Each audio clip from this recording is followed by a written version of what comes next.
Something's amiss, I muttered to myself, staring at the mirror. The face staring back was that of Ethan Sullivan, the golden boy, a perfect replica of his mother, Claire. But the mind inside, it was still Mason. Why can't I just shake off these old memories? Why does this face feel so alien? Realizing the absurdity of my situation, being reborn into your arch-enemy's family wasn't exactly on my bucket list. You okay, sweetheart? Claire's voice echoed from outside the room. A pang of confusion hit me. It was bizarre, this maternal affection from the woman I once considered my nemesis. Just fine, Mom, I answered, adding an ironic emphasis on the mom. I caught my reflection smirking back at me, a perfect blend of Ethan's charm and Mason's sardonic humor. For a moment, I forgot the pain of my past life, but as the days passed, the struggle became harder. The mirror showed Ethan, but my mind screamed Mason. I remembered every move, every step that led to my downfall. I was playing a dangerous game with myself, one where I couldn't afford to lose.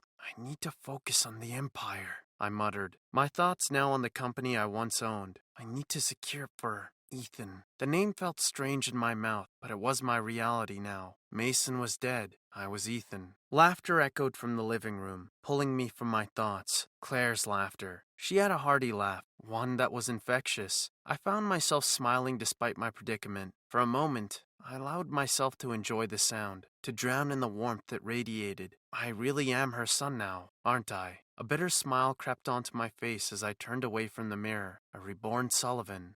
Despite the mess my life was in, one thing was certain. I wasn't going to let history repeat itself. I wasn't going to lose the Sullivan Empire again. Claire was a part of that now, and maybe, just maybe, I was okay with that. After all, even Mason Sullivan had a soft spot for his mother.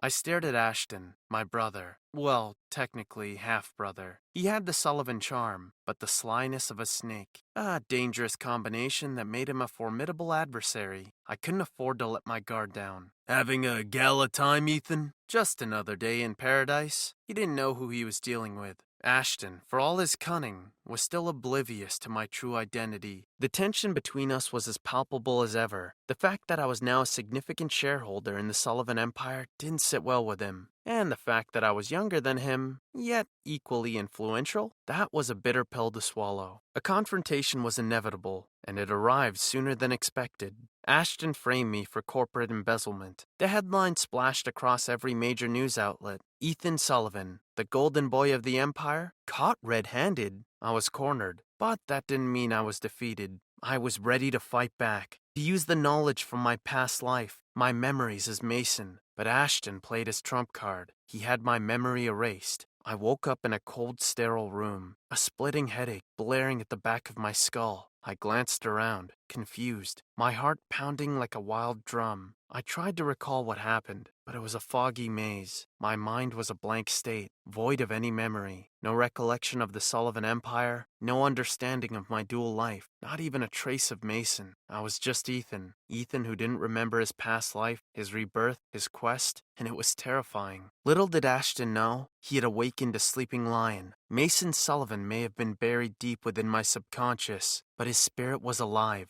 fueling my fight. I might not remember my past, but I was determined to shape my future. Waking up without a past is like waking up in a parallel universe. You recognize the faces around you, but their names, their stories, they're as foreign as the taste of chocolate to a newborn. This was my life now. How are you feeling, Ethan? Claire asked, the worry lines on her forehead growing deeper each day. I'm okay. I lied. How could I explain to her that her son, her Ethan, was just a facade, that I didn't know the history we shared, or the love we were supposed to have for each other? Once my biggest rival, Claire was now my anchor, the only person who seemed genuinely worried about my well-being. I don't know, Claire. I was thinking of joining a Marvel movie.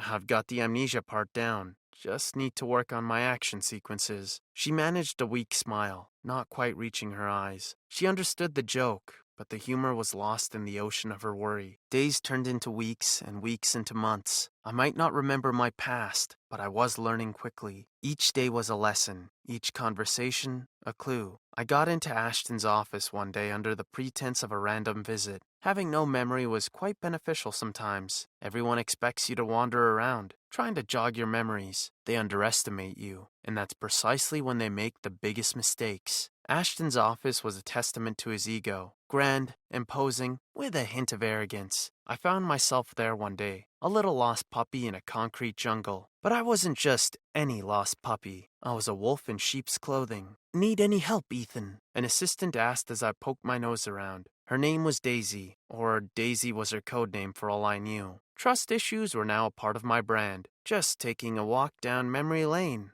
I replied, injecting my voice with as much confusion as I could muster. The document was hidden away in an old file cabinet. It was an odd thing to find in an office as advanced as Ashton's, but then, what better place to hide a secret? The cabinet was filled with countless files, each documenting transactions, plans, proposals, but one folder stood out. Ethan Project. Ethan Project, I mumbled. My curiosity piqued. As I skimmed through the files, the treacherous web Ashton spun came to light. The memory-erasing tech prototype, the Sullivan Empire's financial discrepancies, everything pointed to a well-planned betrayal. Ashton had orchestrated the whole thing. Suddenly, memories came crashing down. Not just Ethan's, but Mason's too. My head!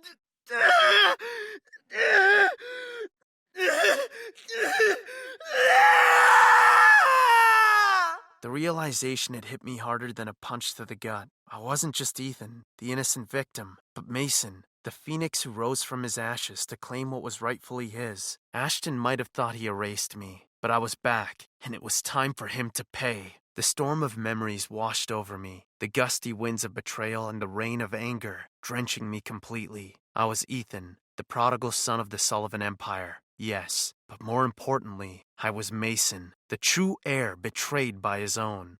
Suddenly, the sense of familiarity that had been gnawing at me since I woke up in this life was making perfect sense. My feelings for Claire, were they love or hatred? A woman I loathed in a past life has been my haven in this one.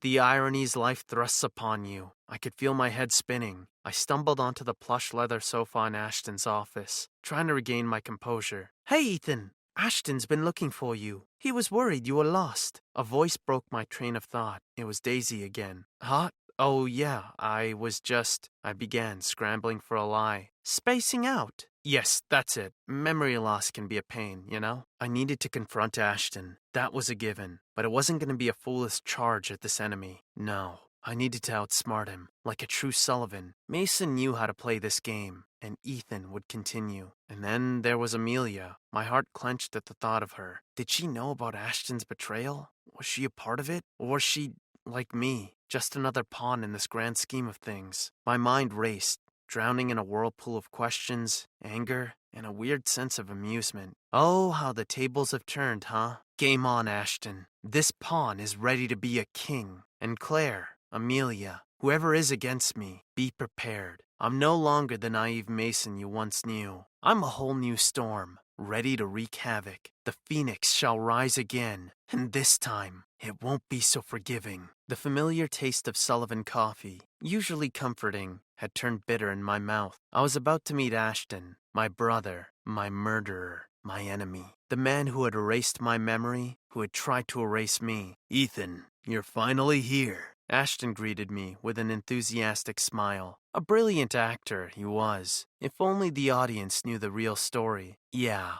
I wouldn't miss our coffee chats for the world. "You seem different today, Ethan. Something on your mind?" "Oh, if only you knew, dear brother." "You know, Ashton, sometimes I feel as if we've played this game before." His eyes knitted together in confusion. "Game?" "You know, the game of power, deceit, betrayals. I have this strange feeling that we've been here before." I could see the wheels turning in Ashton's head, his eyes clouded with confusion, and perhaps a hint of suspicion. I had thrown my first punch. A strange, eerie silence loomed over the room, interrupted by my casual chuckle. "Amnesia really messes with your head, huh?" I tried to shake off the intense atmosphere with a chuckle. Ashton forced a smile, but his eyes were riddled with questions. As we continued our usual business talks, something was different. An unsaid secret hung in the air between us, an unfinished chess game waiting for its next move.